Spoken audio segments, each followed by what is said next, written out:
She's a pop star, a businesswoman, a philanthropist, and the daughter of one of the world's most brutal dictators. The real Uzbekistan isn't so glamorous. It's a police state, so isolated that human rights groups often compare it to North Korea. In the last decade, it's been in the headlines for a massacre of civilians in 2005, child labor in cotton fields, and brutal torture in prisons. Some people are killed like this, they're boiled alive. I think a lot of people have been killed due to torture with hot water. Presiding over it all is this man, Islam Karimov, in charge since the Soviet days. Karimov doesn't give interviews and he has banned the BBC. Last time I went to Uzbekistan, I was detained and deported. But now, Islam Karimov has asked to see me in central London. Not the president Islam Karimov, but his grandson, who is named after him.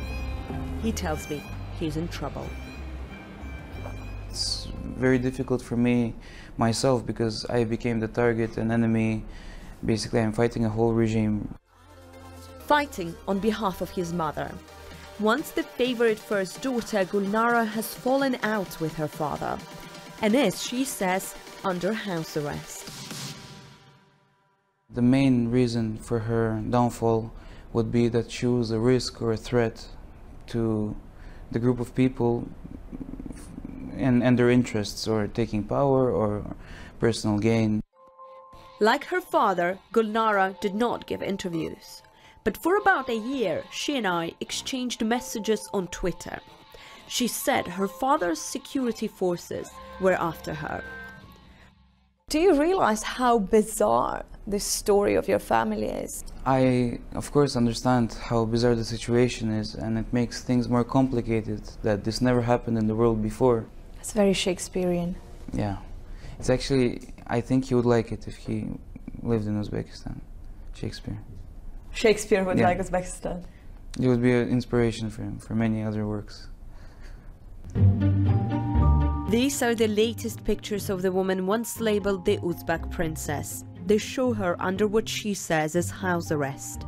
The photos were smuggled out of Uzbekistan and passed on to me along with audio recordings in which Gulnara says that she and her 16-year-old daughter held with her are being denied food and medication.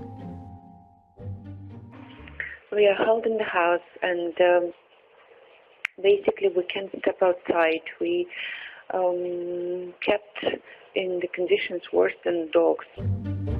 This is a murky battle for power and succession, and his grandson speculates that the president may no longer be in charge. I can't really say if he's losing power or not. I would like to put it as he is losing the grip of exactly what is happening. At one point he told all of us, okay, I want a connection to the internet, I want a computer, I want to learn how to use it. And basically my grandmother, the day I taught him how to use the computer, she took me aside and she said, are you crazy? What if he reads the internet and he will know everything? So I came home to him, and I realized the internet cable was just plugged in but not completely into the computer. And my grandmother told me, leave it at that. Just say the internet is not working in the world, something like this. So the most powerful man in the country can't get online? Yeah. That's insane. Because of his wife. But the mood changes when he tells me that security services have tried to kill him and his mother. Also, me and her got poisoned. We were poisoned 2 years ago, around 2 years ago, by heavy metals. And I found only around 6 metals, the traces of 6 metals in my body, but she had much more. Gulnara, he says, was treated for poisoning. Like everything in this story, it's impossible to verify them independently. But there is plenty of evidence that shows that over the years, thousands of people have suffered in the hands of Uzbek security. Last month, Human Rights Watch put out a report documenting new, appalling abuses in Uzbek prisons. Do you ever think that she's quite lucky to be under house arrest? She's quite lucky not to be in an Uzbek prison.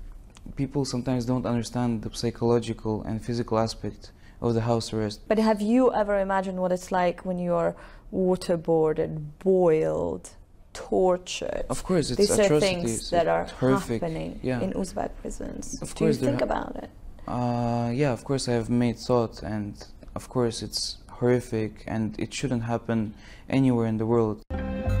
And yet he has this plea for his grandfather, the man who has for years allowed atrocities to happen. I hope when you see this program, you will understand the extent of the manipulation around you, and you know deep inside that we would never go against you, we would never do what they said we would do. And I really hope you will fix the situation, and I know you have the power to do so.